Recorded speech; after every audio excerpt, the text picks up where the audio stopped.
Hello दोस्तों, कैसे हैं आप लोग। आशा करता हूं आप स्वस्थ होंगे। आज मैं आपको जो कहानी सुनाने जा रहा हूं, उस कहानी के माध्यम से आज आप ये समझ जाएंगे कि कर्म क्या होता है। क्योंकि हर एक इंसान का कर्म ही उसके सुख और दुख का भागी होता है। सही कर्म उसके सुख का भागी होता है और गलत कर्म उसके दुख का भागी होता है।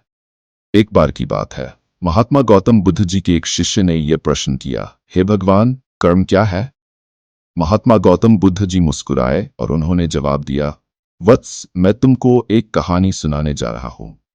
इस कहानी के माध्यम से तुम सभी शिष्य ये समझ जाओगे कि कर्म क्या है। एक राजा था। वह अपने मंत्री के साथ देश का भ्रमण करने निकला। भ्रमण करते करते राजा और मंत्री एक बाजार में पहुंच गए। उस बाजार में राजा का ध्यान एक दुकानदार के ऊपर गया। उस दुकानदार को देखते ही राजा के मन में न जाने क्यों यह विचार आया कि मैं इस दुकानदार को कल फांसी की सजा दे दूं। ये बात राजा ने अपने मंत्री को बताई। मंत्री कुछ बोले उससे पहले राजा उस दुकानदार के दुकान के सामने से आगे निकल चुके थे और दूसरी बातें करने लगे। मंत्री बहुत चिंतित हो गया। ये बात समझ नहीं पा रहा था कि दुकानदार की गलती क्या है। दुकानदार से बिना कुछ बात किए, बिना कुछ सोचे समझे महाराज ऐसा फैसला लेने के बारे में क्यों सोच रहे हैं। राजा और मंत्री भ्रमण करने के बाद राजदरबार वापस चले गए। मंत्री को रात भर नींद नहीं आई। सुबह जगने के बाद मंत्री एक साधारण प्रजा का रूप बनाकर उस दुकानदार के पास गया और उससे पूछा, तुम क्या बेचते हो। दुकानदार ने जवाब दिया, मैं चंदन की लकड़ी बेचता हूं। फिर मंत्री आसपास के लोगों से दुकानदार के बारे में पूछना शुरू किया। सबने जवाब दिया कि दुकानदार किसी से बोलता नहीं है, हमेशा दुखी रहता है। मंत्री को बात समझ में आ गई। फिर वह वापस दुकानदार के पास गया और पूछा, तुम दुखी क्यों रहते हो। दुकानदार ने बताया, मैं दुखी इसलिए रहता हूं क्योंकि मेरे दुकान पर लोग आते हैं, चंदन की लकड़ियां सूंघते हैं और बोलते हैं बहुत ही सुंदर है, बहुत ही अच्छी महक है, लेकिन कोई खरीदता नहीं है, इसलिए मैं बहुत दुखी रहता हूं। मंत्री दुकानदार की बात सुनकर खुद भी भाव विभोर हो गया। कोई भी दुकानदार दुखी क्यों न हो, अगर उसके दुकान का कोई भी सामान खरीदा न जाए, जबकि सामान में कोई कमी न हो। मंत्री सोचने लगा कि ये दुकानदार अपने दुखों के कारण इतना दुखी रहता है, परंतु राजा इस दुकानदार को फांसी पर क्यों लटकाना चाहते हैं। अर्थात राजा के मन में आए हुए विचार का उत्तर अभी तक मंत्री को नहीं मिला था। मंत्री ने फिर दुकानदार से पूछा, भाई, तब तुम क्या करोगे अगर तुम्हारी दुकान की सारी चंदन की लकड़ियां ऐसे ही रखी रह जाएंगी। दुकानदार ने गुस्से में बोला, हाँ, मैं जानता हूं, मेरी चंदन की लकड़ियां ऐसे ही रखी रहेंगी, कोई नहीं खरीदेगा। इसीलिए मैं सोचता हूं कि हमारे देश का राजा जल्दी से मर जाए। अगर वह जल्दी से मर जाता तो मैं उस राज दरबार में उस राजा के दाह संस्कार के लिए अपनी चंदन की लकड़ी देता, जिससे मुझे कुछ पैसे मिल जाते और इस बाजार के अलावा बाकी के लोगों को भी मेरे चंदन की लकड़ी के बारे में पता चलता। तो फिर शायद कुछ ना कुछ लोग मेरी दुकान से जरूर खरीदने आते। मंत्री दुकानदार की बात सुनकर सब कुछ समझ गया और उसके मन में एक विचार आया। मंत्री ने दुकानदार से चंदन की कुछ लकड़ियां खरीदी। इस खरीदारी से दुकानदार को कुछ पैसे भी मिल गए और वह थोड़ा खुश भी हो गया। मंत्री चंदन की लकड़ियों को लेकर वापस राजदरबार चला आया। राजदरबार पहुंचकर मंत्री ने उन चंदन की लकड़ियों को राजा के समक्ष रख दिया और बोला, हे राजन, ये चंदन की लकड़ियां उसी दुकानदार ने आपको भेंट की है जिस दुकानदार को आप फांसी देने के लिए सोच रहे थे। राजा उन चंदन को सूंघते हुए बड़े प्रसन्न हुए। उन्होंने कहा, ये चंदन की लकड़ियां बहुत ही ज्यादा खुशबूदार है। दुकानदार के इस अनोखे हिंट से राजा बहुत खुश हुए और मंत्री को कुछ स्वर्ण मुद्राएं दी तथा बोले, जाओ, उस दुकानदार को ये स्वर्ण मुद्राएं इनाम में देना और बोलना कि आज के बाद महल में जब कभी भी चंदन की लकड़ी की जरूरत पड़ेगी तब तुम्हारी दुकान से ही चंदन की लकड़ी ली जाएगी।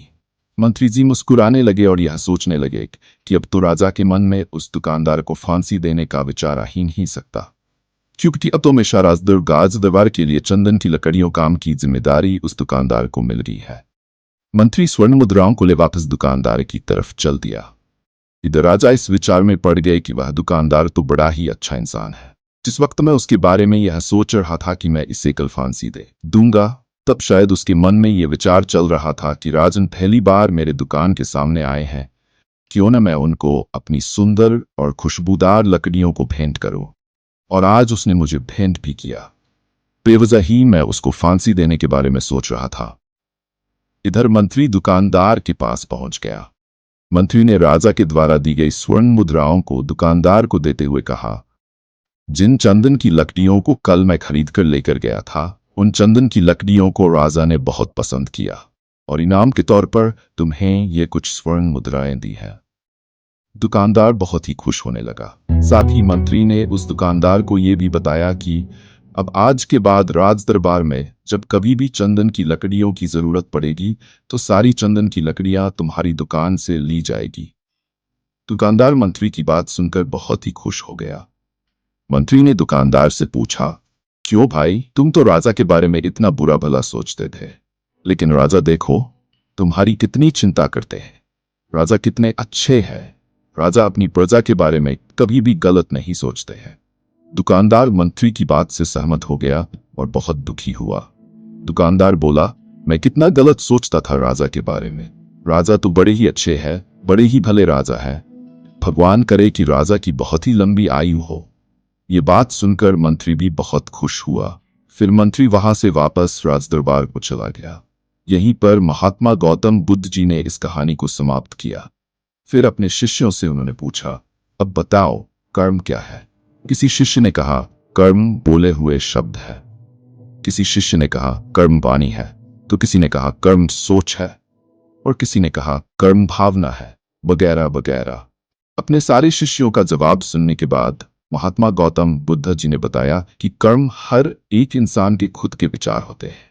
हमारे विचार जैसे रहेंगे हम वैसे ही कर्म करेंगे, और उन्हीं विचारों के द्वारा किए हुए कर्म हमारे सुख और दुख के लिए उत्तरदायी होंगे। अर्थात हमारे विचार अगर गलत हैं तो हमारे द्वारा किया हुआ कर्म भी गलत होगा। इसका परिणाम भी गलत निकलेगा। परिणाम स्वरूप हम दुखी रहेंगे। अगर हमारे विचार सही रहेंगे तो हम सही कर्म करेंगे। सही कर्म करने पर सही फल मिलेगा, जिसे हम सुखी रहेंगे। कर्म क्या है? इस कहानी से हमें आज क्या ज्ञान मिला?